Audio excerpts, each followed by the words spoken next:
Assalamualaikum warahmatullahi wabarakatuh. Semangat pagi, salam sehat selalu untuk kita semua. Perkenalkan, saya Ferry Ardianto, mahasiswa PPG dalam jabatan tahun 2020, program studi biologi, nomor induk mahasiswa 2006 50 30 122, nomor UKG 2015 02 64 8548, Universitas Syekh Kuala. Hari ini Senin 23 November 2020, saya akan melaksanakan kegiatan pembelajaran di kelas 10 MIA 1 SMA Negeri 1 Meraksa Aji, materi Kingdom Fungi dengan menggunakan model Discovery Learning. Terima kasih. Assalamualaikum warahmatullahi wabarakatuh.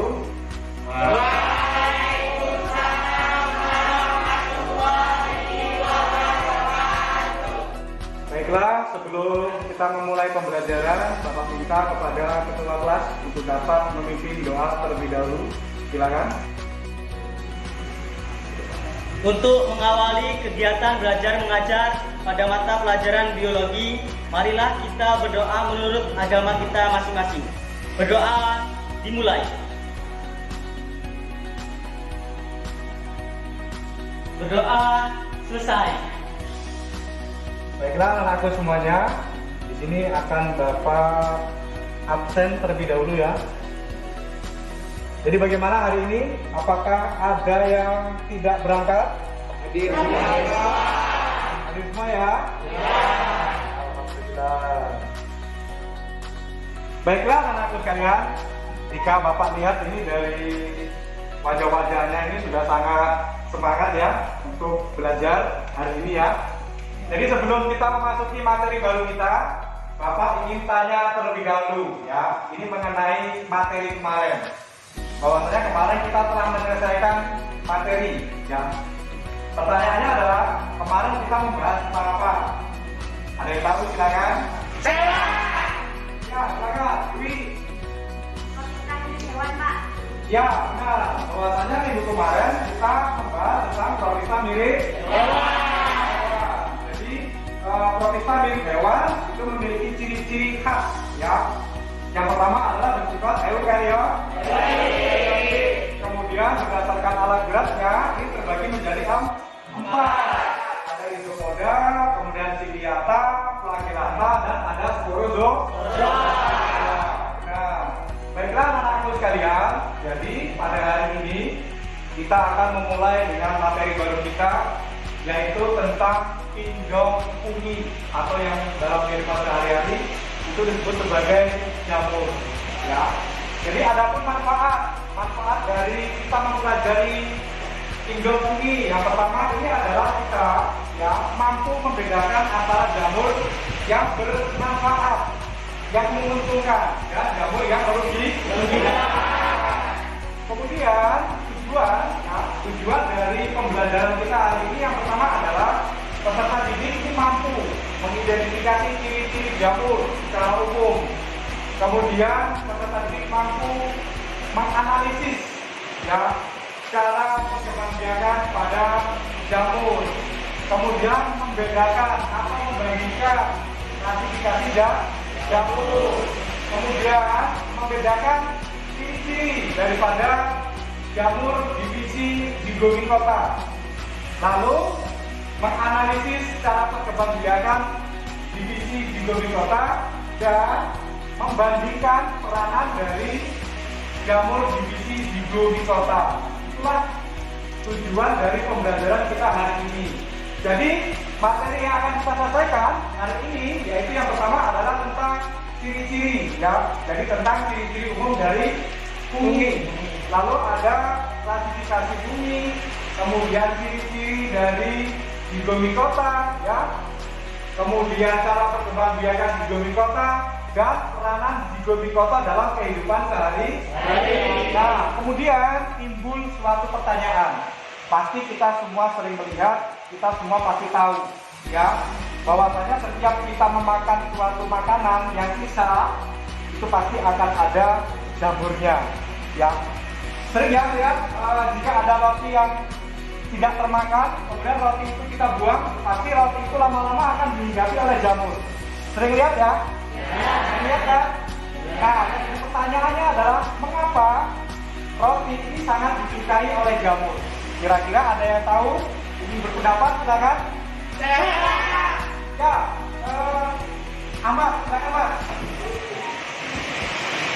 Jadi di dalam roti terdapat ragi Pak, dan fungsinya ragi itu mengembangkan roti. Dan di dalam ragi terdapat banyak protein, dan protein tersebut disukai dengan jamur. Ya, tepat sekali ya. Jadi bahwasanya di dalam adonan roti ya itu terdapat yang namanya ragi. Jadi ragi ini yang nantinya akan membuat roti itu mengembang atau menjadi lebih besar.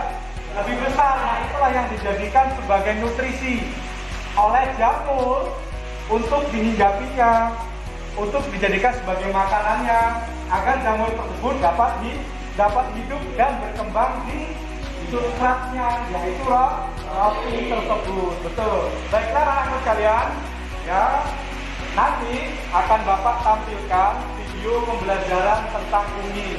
Silakan kalian pahami, kalian catat hal-hal yang penting. Nanti setelah video itu selesai kita putar, Bapak minta nanti kalian berpendapat, ya kalian utarakan hasil dari pemahaman kalian terhadap video pembelajaran ini yang kita saksikan bersama-sama. Paham ya? Baik.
Isomus porus atau Isomus cair membantu dalam proses pembuatan tempe.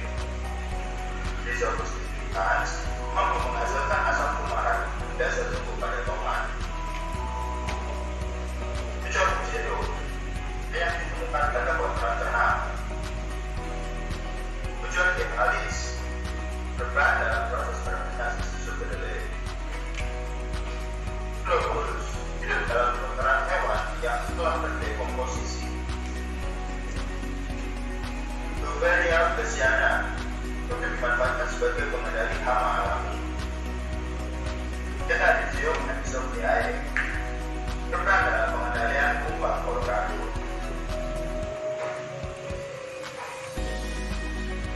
Ya baiklah anak-anak sekalian, demikian tadi sudah kita saksikan bersama-sama video pembelajaran tentang fungi.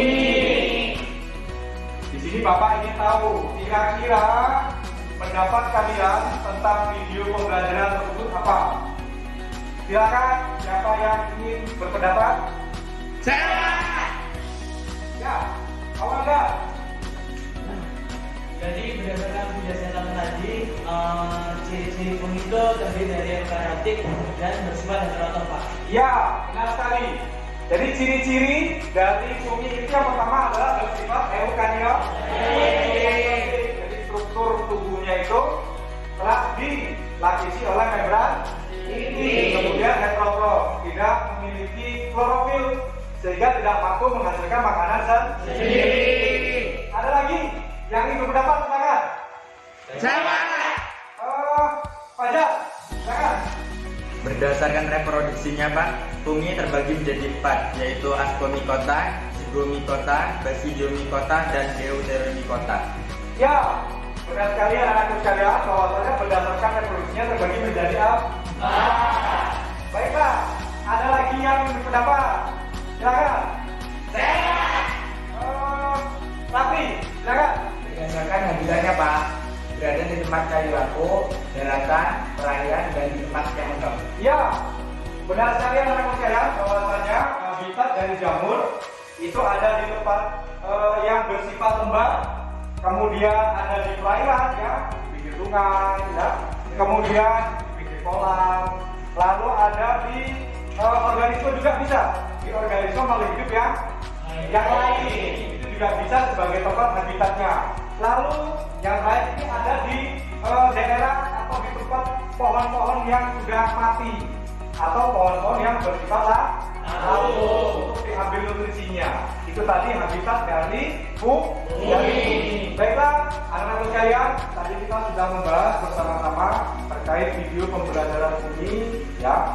Jadi untuk selanjutnya akan Bapak perdalam lagi materi kita. Nanti akan Bapak jelaskan menggunakan PowerPoint ya.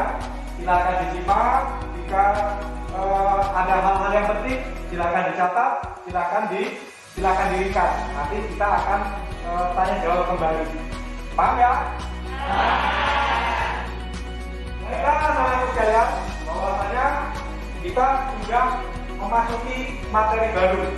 Ya, jadi hari ini kita sudah memasuki materi baru kita, yaitu tentang kingdom fungi atau dalam kehidupan sehari-hari kita itu disebut sebagai jamur. Ya, benar sekali, yaitu tentang jamur. Baiklah, anak-anak sekalian, di sini sudah Bapak tampilkan ini adalah suatu produk makanan yang setiap harinya kita konsumsi dan mudah sekali untuk didapatkan di mana-mana. Ini adalah kira-kira nama produk makanannya apa? Ya, benar sekali. Ini adalah produk makanan yang sangat lezat yang biasa kita sebut sebagai tempe. Kira-kira bahan dasarnya apa? Tepat sekali. Jadi bahan dasar dari proses pembuatan tempe itu adalah kedelai. Kemudian timbul suatu pertanyaan. Kira-kira jamur apakah yang berperan dalam proses pembentukan tempe? Ada yang tahu? Silakan. Ya, Putri. Aspergillus wendii, Pak. Ya, tepat sekali nanti ya, bahwasanya jamur yang berperan dalam proses pembuatan tempe tersebut ya, itu adalah Aspergillus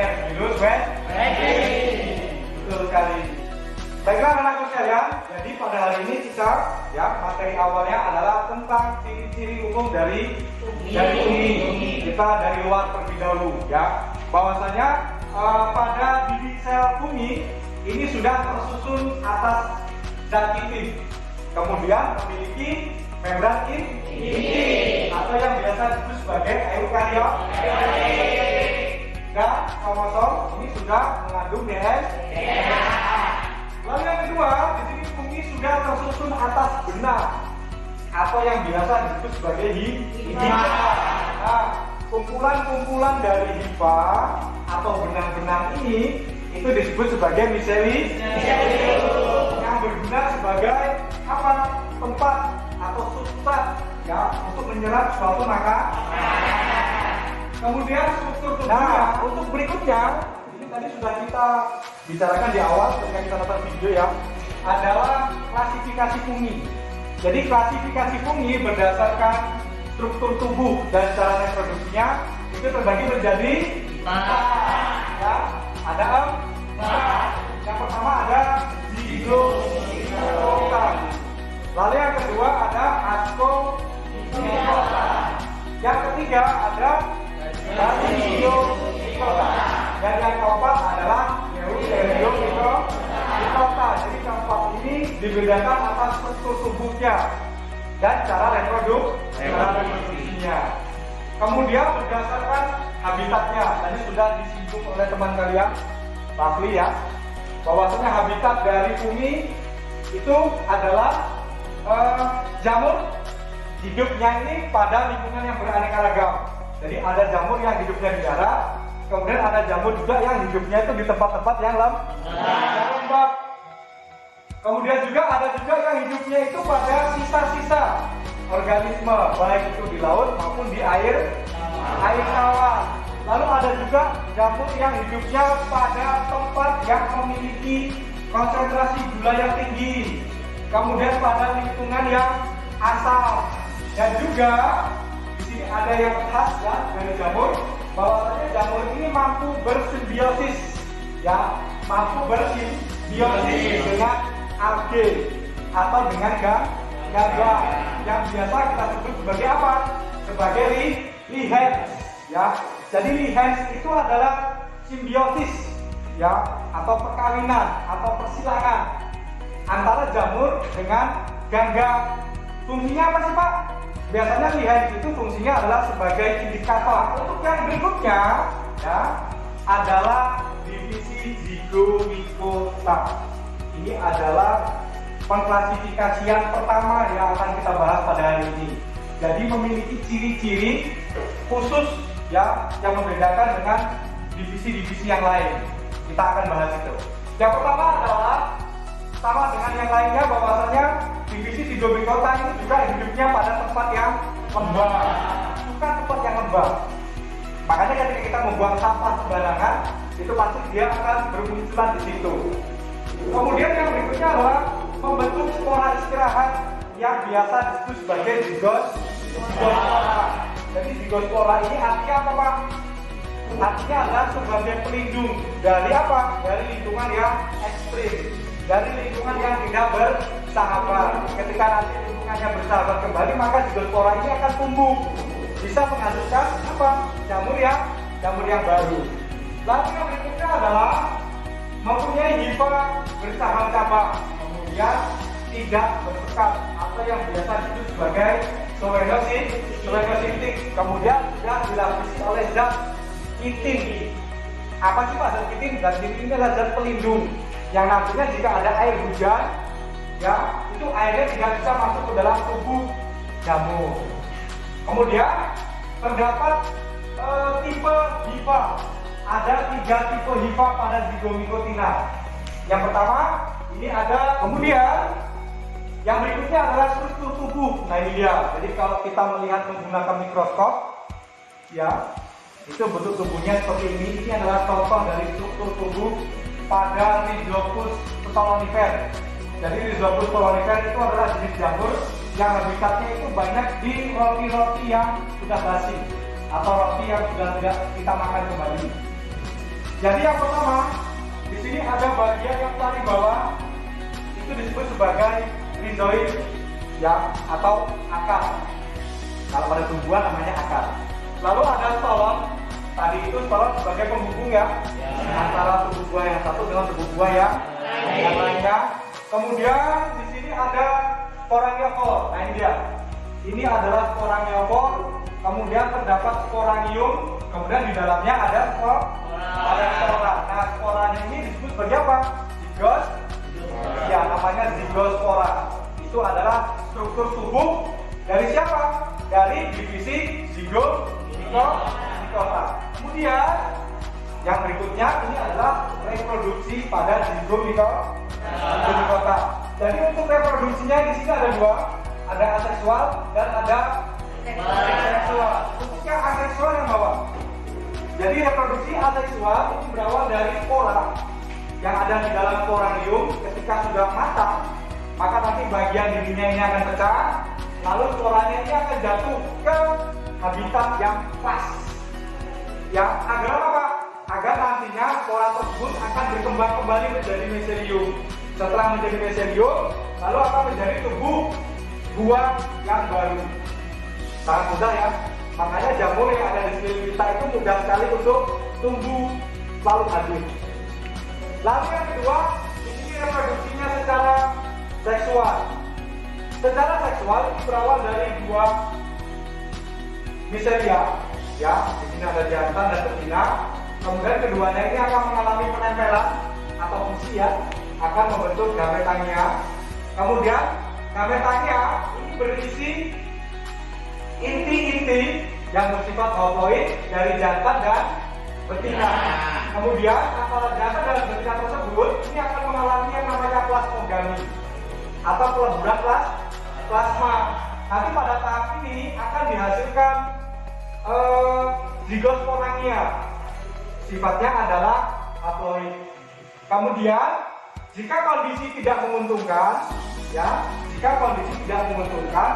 maka spora-spora yang ada di dalamnya ini akan dilindungi, ya, oleh zigosporangia. Di mana zigosporangia ini memiliki struktur yang sangat tebal. Kemudian di sini terdapat seperti benjolan-benjolan. Nah, jika kondisinya sudah menentukan kembali, nanti inti sel yang ada di dalam zigosporangia ini akan mengalami pembelahan. Sebelum mengalami pembelahan, dia akan mengalami peleburan inti terlebih dahulu secara kariogami. Yang awalnya intinya haploid akan menjadi diploid, ya. Kemudian setelah mengalami peleburan inti atau kariogami, nanti inti-inti sel tersebut ini akan mengalami pembelahan secara meiosis, ya. Pembelahan secara meiosis menghasilkan 4 sel anakan yang jumlah kromosomnya itu setengah dari jumlah kromosom induknya. Setelah itu, jika sudah matang, maka spora ini akan pecah dan akan mengeluarkan spora. Jika sporanya ini jatuh pada habitat yang pas, maka akan berkembang menjadi miselium. Kemudian miselium ini akan berkembang kembali menjadi tubuh buah zigomikota yang baru. Itu adalah cara reproduksi dari zigomikota, baik itu secara seksual maupun seksual. Dari sudah apa? Bagaimana? Sudah paham ya? Bagaimana, Ahmad? Sudah paham, Ahmad? Paham ya, Mas ya? Baik, terima kasih. Baiklah anak-anak sekalian, jadi untuk materi terakhir yaitu peran zigomikota dalam kehidupan sehari-hari. Yang pertama di sini ada Rhizopus prolifer. Tadi sudah sebutkan bahwasanya habitatnya ini ada pada roti, ya, roti basi. Lalu ada Rhizopus oryzae, ini adalah proses pembuatan ragi pada tempe. Ada Mucormucedon, ini adalah jamur yang hidupnya secara atrofik. Ini biasa kita jumpai pada kotoran ternak. Kalau kalian punya peliharaan ya, sapi atau kambing itu biasanya hidup di situ. Namanya Mucormucedon. Lalu ada Mucorjavanicus, ya, jadi Mucorjavanicus ini berperan dalam proses pembuatan tape. Dan yang terakhir ada Rhizopus oligoporus. Ini juga sama membantu dalam proses pembentukan tape. dan di sini membantu dalam proses pengurangan protein kedelai menjadi protein yang sederhana atau biasa disebut sebagai asam amino dengan bantuan enzim yang dikeluarkan. Nah, ini adalah pemaparan Bapak tentang materi kita hari ini. Nanti setelah ini Bapak minta kalian ya duduk bersama kelompoknya masing-masing. Setelah itu kita akan mendiskusikan ya tentang LKPD yang akan Bapak berikan.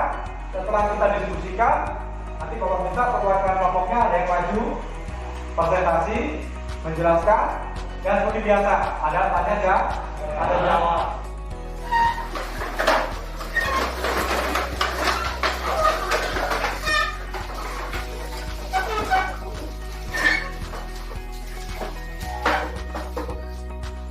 Baiklah anak-anakku sekalian, di sini Bapak lihat sudah duduk bersama kelompoknya masing-masing. Di sini sudah Bapak siapkan LKPD, ya. Silakan perwakilan kelompoknya untuk maju ke depan mengambil LKPD. Silakan maju.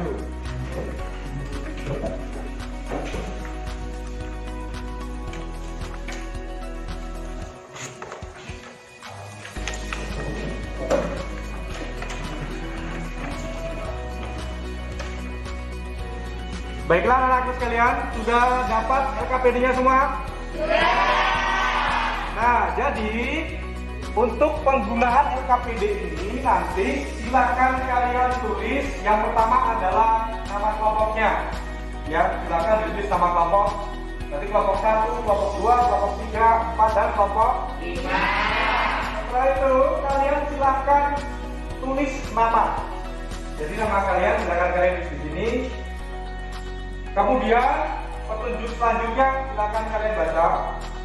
Ya, di sini sudah Bapak berikan soalnya. Silakan dikerjakan bersama kelompoknya masing-masing. Boleh menggunakan buku yang dari perpus, ya, modul yang sudah Bapak share kemarin ya di WhatsApp kalian masing-masing, atau dengan buku pribadi kalian juga boleh. Pak, kalau seandainya pakai HP boleh Pak, boleh. Seandainya kalian ingin mendapatkan sesuatu yang berbeda lagi, silakan buka HP-nya, searching lewat online ya. Bapak beri waktu 20 menit, silakan dikerjakan, silakan didiskusikan bersama kelompoknya masing-masing.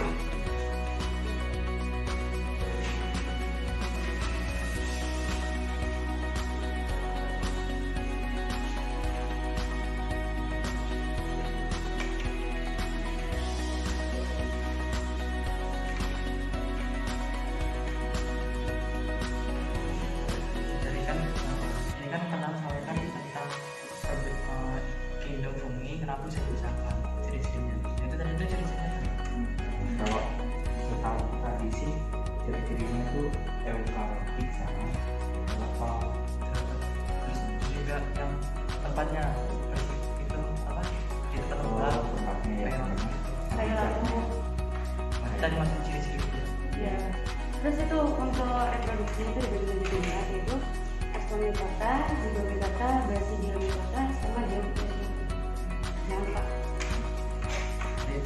Ya. Bagaimana Rafli? Kelompok 5 ada kendala atau tidak? Tidak, Pak. Semua jawaban ada di sini. Ditulis ya yang Rafli ya. Ya. Kelompok 4, Li, ya. Gimana? Main? Ada kendala? Ada. Yang nomor berapa? Yang nomor 4 yang reproduksi, Pak. Nah, kan tadi sudah Bapak jelaskan di depan ya. Tadi kan sudah nonton video juga. Nah, nanti kalian jelaskan dulu yang ini, reproduksi aseksualnya. Nanti setelah seksual baru yang seksual. Yang tadi ya ada pertemuan zoosporium, kemudian pembentukan gamet, plasmogami, karyogami, dan menghasilkan pembelahan genetik yang baru ya. Nah, setelah itu akan menghasilkan spora dan terbentuklah tubuh buah jamur yang baru. Itu aja nanti dijabarkan. Oke, paham ya? Ya, silakan dilanjutkan.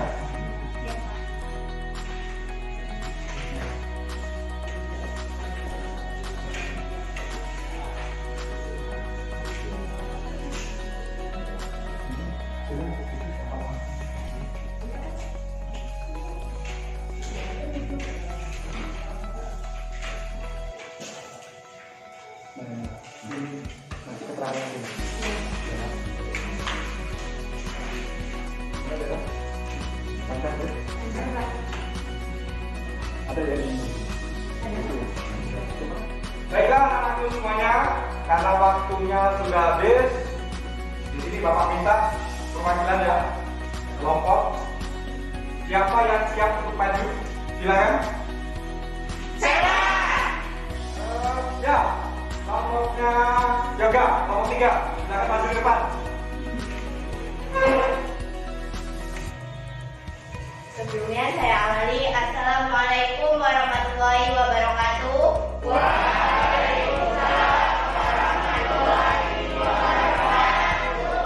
Kami dari kelompok 3 akan mempresentasikan hasil diskusi kami. Dalam sistem klasifikasi dua kingdom, jamur dikelompokkan ke dalam dunia tumbuhan. Namun, dalam sistem klasifikasi 5 kingdom, jamur diklasifikasikan dalam kingdom sendiri, yaitu kingdom fungi. Menurut kelompok kami, ciri-ciri apakah yang ada pada jamur sehingga pernah dikelompokkan menjadi kingdom tumbuhan? Dan ciri-ciri 4. Perhatikan gambar siklus jamur di bawah ini. Berdasarkan gambar di atas, analisilah bersama teman kelompokmu cara perkembangbiakan jamur divisi zigomikota tersebut. Reproduksi seksual. 1. Diawali dengan 2 hifa yang berlainan jenis, hifa jantan dan hifa betina yang saling berdekatan. Keduanya bersifat haploid. 2. Hifa-hifa yang berdekatan tersebut membentuk cabang hifa tonjolan yang disebut gametangium. Jika jamak gametania, masing-masing mengandung inti haploid. 3. Kedua gametanya tersebut bertemu dan kemudian mengalami plasmogami, penyatuan plasma, sehingga membentuk zigot. Sekian teman-teman presentasi dari kelompok saya. Bila ada yang ingin ditanyakan silakan. Ya, Albert, mau bertanya apa? Tadi kan di dalam perkembangbiakan zigomikota ada yang namanya fase plasmogami. Nah, apa sih plasmogami itu sendiri? Oke, saya akan menjawab pertanyaan dari kelompok awam. Plasmogami adalah peleburan plasma yang menghasilkan inti sel yang bersifat haploid. Gimana? Apakah kurang tepat? Terima kasih. Jika ada yang ingin bertanya lagi silakan. Saya. Jadi pertanyaan dari kelompok saya yaitu kenapa jamur tidak bisa menghasilkan makanan sendiri ya? Ya, saya di sini akan menjawab pertanyaan dari Ahmad. Pertanyaannya bagus sekali. Kenapa jamur tidak dapat menghasilkan makanan sendiri? Karena tubuh jamur tidak tersusun atas klorofil. Bagaimana Ahmad, jelas? Jelas, terima kasih. Sekian presentasi dari kelompok kami. Bila ada kesalahan kami mohon maaf. Kami akhiri. Wabillahi taufiq wal hidayah. Wassalamualaikum warahmatullahi wabarakatuh. Waalaikumsalam.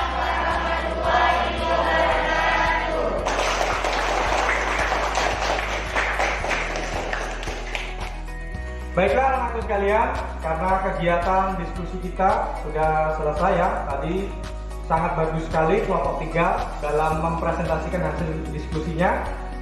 Untuk kegiatan selanjutnya adalah Bapak minta kepada perwakilan kelompoknya agar dapat mengumpulkan hasil diskusinya, LKPD-nya ya. Silakan dikumpulkan.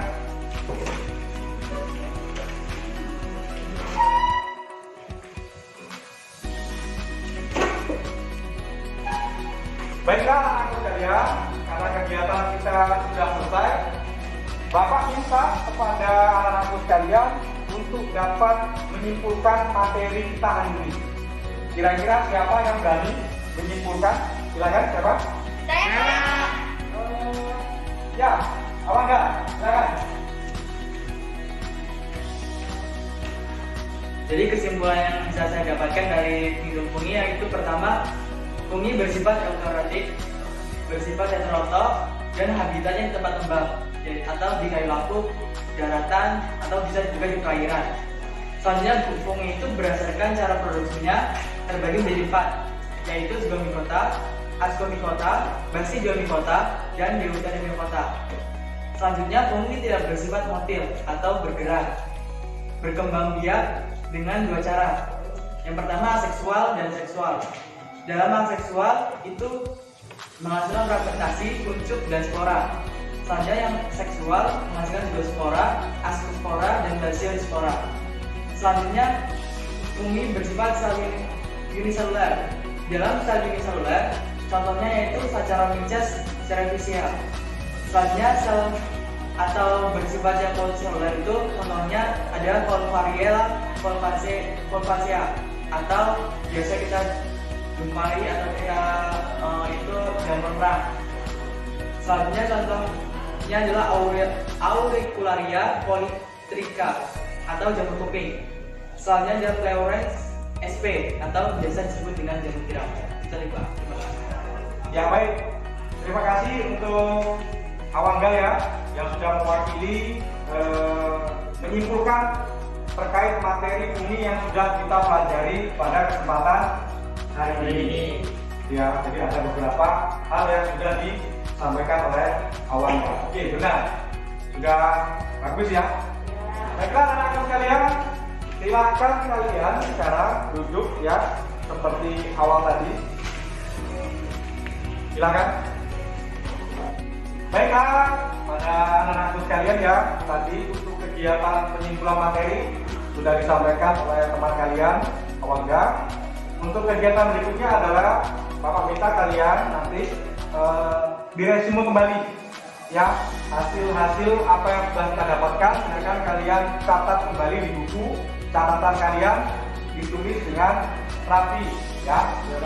Kemudian untuk LKS ya, di situ ada soal-soal silakan kalian kerjakan di depan, insya Allah kita bahas. Kemudian juga jangan lupa dibaca materi selanjutnya ya, yaitu tentang divisi Ascomycota dan divisi Basidiomycota. Jadi agar besok itu ketika pembelajarannya kalian juga mengerti ya, agar lebih agar lebih enak, agar lebih cepat untuk memahami materi selanjutnya. Di kegiatan selanjutnya yaitu ya bahwasanya kita saat ini sedang dalam kondisi yang sangat mengkhawatirkan ya, di mana negara kita ini sedang mengalami musibah yaitu terkait virus COVID-19.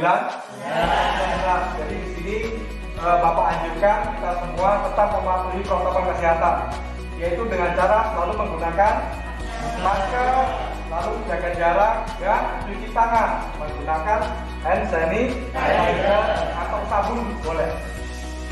Gitu ya. Baiklah anak-anak sekalian, Bapak minta kepada ketua kelas untuk memimpin doa sebelum kita pulang. Silakan ketua kelas pimpin doa. Untuk mengakhiri kegiatan belajar mengajar pada hari ini, marilah kita berdoa menurut agama kita masing-masing. Berdoa dimulai.